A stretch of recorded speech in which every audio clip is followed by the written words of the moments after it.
გამარჯობა მეგობრებო და გიბრუნდებით ცხელი სიახლეებით. PSG-ს ფარული, საგანძური და კვარაცხელია და ლივერპული. რა განაცხადეს ქართველზე? თქვენთან კი მაქვს ორი პატარა თხოვნა. დამიფასო ჩრომა და ვცადოთ რომ ავიდეთ 2000 მოწონებაზე. ასევე ჩვენი მიზანია რომ 100,000 გამომწერზე ავიდეთ. ამიტომ თუ ჯერ კიდევ არ ხარ არხის გამომწერი, თხოვნა რომ დამეხმარო ამისნის მიღწევაში. ყველას მადლობას გიხდით, ვინც ეს ჩემი ორი პატარა თხოვნა გაითვალისწინა და მოდი დავიწყოთ.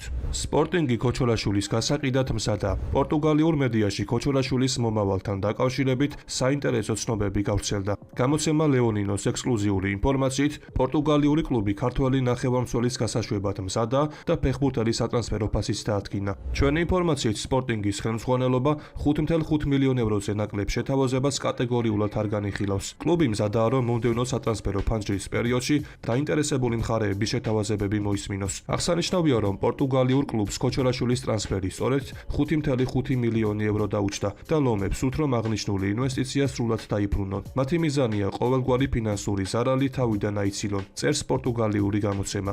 ცნობისთვის ქოჩოლაშვილმა სპორტინგის ბოლო რამდენიმე შეხვედრა ტრაუმის გამო გამოტოვა. აბოლას ინფორმაციით, გიორგიმ დაზიანება ერთ-ერთი ვარჯიშის დროს მიიღო და სარეაბილიტაციო კურსს გადიოდა. ქართველმა ფეხბურთელმა კი კონდიციები უკვე აღიდგინა და გუნდს მიმდინარე კვირაში დაუბრუნდება. რა ხდება ჩაკვეტაძის თავს? ბოტფორდის თავკაცის კომენტარი. ბოტფორდის თავკაცმა ერთ სტილმა გიორგი ჩაკვეტაძის შესახებ ისაუბრა. მან აღნიშნა, რომ ქართველი შემტევი ოპტიმალურ ფორმას უბრუნდება და მალე გუნდისთვის კიდევ უფრო პროდუქტიული გახდება. ჩაკვეტაძის სათამაშო კომპონენტების ერთობლიობა ძალიან პოზიტიურია. რა თქმა უნდა, მოხარულები ვიქნებით, თუ სეზონის ბოლომდე თავის თამაშს გოლებსაც შემატებს, მაგრამ ამის გამო მასზე დამატებითი წნეხი არ არსებობს. ვფიქრობ, გოლის გატანის საკმარისი რესურსი გვაქვს მოედნის ყველა მონაკვეთზე, როგორც თავდამსხმელების, ისე ცენტრალური მცველების მხრიდან. ჯერა რომ სეზონის ბოლომდე ჩაკვეტაძე გაიტანს იმ გოლებს, რომლებიც ასე გვჭირდება. თუმცა მისთვის ახლა ყველაზე მნიშვნელოვანი ისაა, რომ ხვდება საჭირო პოზიციებზე, საიდანაც მომენტები შექმნა როგორც საკუთარი თავისთვის, ისე გუნდისთვის შეუძლია. განაცხადა ვოტფორდის თავკაცმა. მე კი შეგახსენებთ, რომ მიმდინარე სეზონში ჩაკვეტაძემ ვოტფორდის მაისურით 17 მატჩი ჩაატარა და მის ანგარიშზე ჯერჯერობით 1 გოლი გადაცემა. რაც შეეხება გოგლიჩიძეს, მან ჩემპიონშიპში გადასვლის შემდეგ 3 შეხვედრაში მიიღო მონაწილეობა. ლივერპულისა და ინგლისის ნაკრების ყოფილმა თავდამსხმელმა ემილ ჰესკიმ გამოცემა OLBG-სთან ინტერვიუს დროს მოჰამედ სალაჰის შესახებ ისაუბრა და ეგვიპტელი შემტევის პოტენციურ შემცველებსაც შეეხო. სასიამოვნოა, რომ ვეტერანმა ფეხბურთელმა სალაჰის ერთ-ერთ სასურველ შემცვლელად კვარაცხელია მოიაზრა და აღნიშნა, რომ ის ლივერპულში სწორედ ქართველ შემტევს მოიყვანდა. ჩვენ მოჰამედ სალაჰის შანაცვლებაზე ვსაუბრობთ და ვფიქრობ, ფანებმა ამას სხვა კუთხით უნდა შეხედონ, რადგან მოსალაჰის შანაცვლება შეუძლებელია. მახსოვს, ერთ სეზონში ვიღაცას ველაპარაკებოდი, რომელმაც მითხრა, რომ მოსწუდი სეზონი ჰქონდა. თუმცა მას იმ სეზონში 25 გოლი ჰქონდა გატანილი. მეც სიამოვნებით ვიქონიებდი ასეთ ცუდ სეზონს. ჩვენ ვსაუბრობთ ადამიანზე, რომელსაც 10 წლის განმავლობაში სეზონში 20 მეტი და თითქმის 30 გოლი გაქვს. არ მგონია, რომ მოსალაჰის შანაცვლება შესაძლებელი იყოს, მაგრამ მომწონს ის ბიჭი PSG-დან, რომელსაც კვარაცხელია ჰქვია. ჩემი არჩევანი სწორედ ის იქნებოდა, ამბობს ემილ ჰესკი. აღსანიშნავია, რომ ინგლისურ მედიაში სულ უფრო ხშირად ვრცელდება ინფორმაცია, რომ სეზონის დასრულების შემდეგ მოჰამედ სალაჰმა შესაძლოა ლივერპული დატოვოს. თავის მხრივ კი კვარაცხელია მერსესაიდელთა რიგებს საკმაოდ კარგად მოერგებოდა. თუმცა ამ ეტაპზე ეს მხოლოდ სპეკულაციის დონეზე რჩება და საბოლოო პასუხი ზაფხულის სატრანსფერო ფანჯარაზე მიიღება. მაგრამ ერთი რამ აშკარა, კლუბ ზაფხულის სატრანსფერო ფანჯარაზე სალაჰის შემცვლელის მოძებნა აუცილებლად მოუწევს. ამიტომ ვნახოთ თუ როგორ განვითარდება მოვლენები.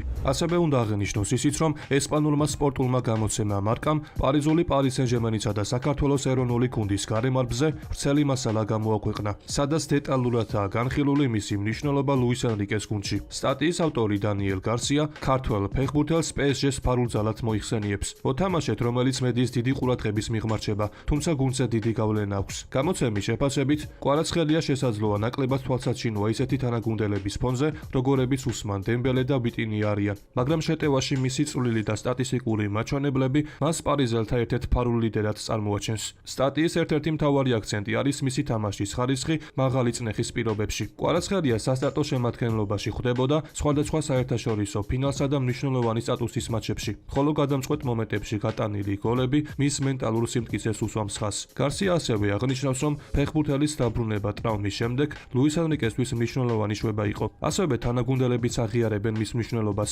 განსაკუთრებით უსმან დემბელე, რომლის თქმითაც კვარაცხელია საუკეთესო ფორმა PSG-ს ტიტულებისთვის ბრძოლის შანსებს კიდევ უფრო ზრდის. გამოცემის შეფასებით, ქართველი ვარსკვლავის წარმატება შემთხვევითი არა და მისი შრომის მოყვარეობისა და პროფესიონალიზმის შედეგია. 2025 წლის ოქროს ბურთის გამოკითხვაში მიღებული მაღალი პოზიციაც კი ამის ერთ-ერთი დასტურია. ხოლო ასაკის გათვალისწინებით მას წინ კიდევ relatively დიდი კარიერული პერსპექტივა აქვს და ევროპულ ფეხბურთში ერთ-ერთ დომინანტ მოთამაშედ ჩამოყალიბების შანსი აქვს. მე კი შეგახსენებთ, რომ პარიზული კლუბი ხვალ მონაკოს წინააღმდეგ ჩემპიონთა ლიგის განმეორებით მატჩს გამართავს, სადაც PSG მერვედფინალის აგზოლისთვის იბრძოლებს. ხოლო ვინც ამ შეხვედრის ზუსტ ანგარიშს გამოიცნობს, ის ტრადიციულად მომდევნო ვიდეოში მოხვდება. მამარდაშვილის და ტრაფორდის სიტუაცია ერთმანეთს ჰგავს. რა წერს ინგლისური პრესა ქართველზე? ტრანსფერი დროის საკითხია? რეალურია თუ არა ხულიან ალვარესის ტრანსფერი ბარსელონაში? ხოლო თუ აქამდე ხარ მოსული, შეგახსენებთ, რომ ჩვენი მიზანი ავიდეთ 2000 მოწონებაზე, რის შემდეგაც ახალი ვიდეო ძალიან მალე გამოვა. მიუხედავად იმისა, რომ სეზონის დასრულებამდე ჯერ კიდევ დროა,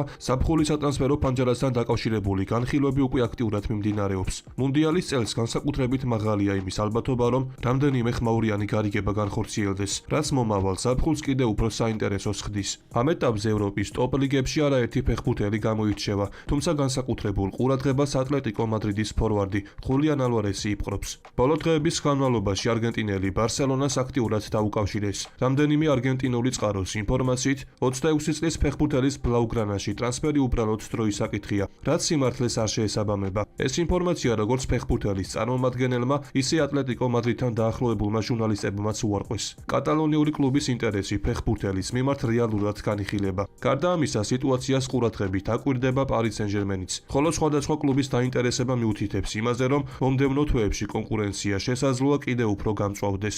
ატლეტიკო მადრიდის პოზიცია კი მკაფიოა. დიეგო სიმეონეს გუნდს ალვარესის შენარჩუნება სურს, თუმცა მოთხოვნის მასშტაბიდან გამომდინარე ეს მარტივი ამოცანა არ იქნება. რაც შეეხება ფეხბურთელის სავარაუდო სატრანსფერო ფასს, მისი შეფასება საკმაოდ მაღალ ნიშნულზეა და დაახლოებით 150 მილიონ ევროს უტოლდება. მიმდინარე სეზონში ევროპის მასშტაბით არაერთი გამორჩეული სამეკარეო გამოსვლა ვიხილეთ. მათ შორისაა მანჩესტერ სიტის იტალიელი კარის დარაჯი ლუიჯი დონარუმა. მიუხედავად იმისა, რომ ქალაქელებმა ჯეიმს ტრაფორდის ტრანსფერში სოლიდური თანხა გადაიხადეს, ახალგაზრდა ინგლისელ სათამაშო დრო თითქმის არ ეძლევა. რაც დიდწილად სწორედ დონარუმას მაღალი დონის თამაშითაა განპირობებული. ასევე ბოლო პერიოდში ინგლისურ მედიაში მამარდაშვილის მდგომარეობას აქტიურად განიხილება. ქართველი მეკარე ტრაფორდის მსგავსად მოედანზე იშვიათად ჩნდება, რაც კარიერის ამ ეტაპზე მისთვის სერიოზულ გამოწვევად მიიჩნევა. ორივე მეკარის სიტუაცია გარკვეულწილად მსგავსია, თუმცა მათი მომავალი ნაბიჯები სავარაუდოდ განსხვავებული იქნება. არსებული ინფორმაციით ლივერპული მამარდაშვილის გაშვებას ამ ეტაპზე არ გეგმავს. მაშინ როცა ჯეიმს ტრაფორდის შემთხვევაში ვარაუდობენ, რომ სეზონის დასრულების შემდეგ მანჩესტერ სიტის დატოვება რეალური სცენარია. აღსანიშნავია, რომ გასულ ზაფხულს ნიუკასლი ორივე მეკარის დამატებით ინტერესდებოდა, თუმცა საბოლოოდ ერთმა კარიერა ლივერპულში გააგრძელა, ხოლო მეორემ მანჩესტერ სიტიში. ნიუკასლის კომანგების ნაწილი კი დღემდე მიიჩნევს, რომ იმ პერიოდში კლუბში გადასვლაზე უარის თქმამ ორივე ფეხბურთელის კარიერულ გზაზე მნიშვნელოვანი გავლენა მოახდინა. დღევანდელ ვიდეოს კი ამით დავასრულებ. მოტივაციისთვის კითხავ, რომ ავიდეთ მინიმუმ 2000 მოწონებაზე. ასევე გამოიწერე არხი, რათა იყო მუდმივად საქმის კურსში. ყველას გისურვებთ ჩართულობას და ბედნიერებას. მე კი მომავალი ვიდეოთი ძალიან მალე დაგიბრუნდებით.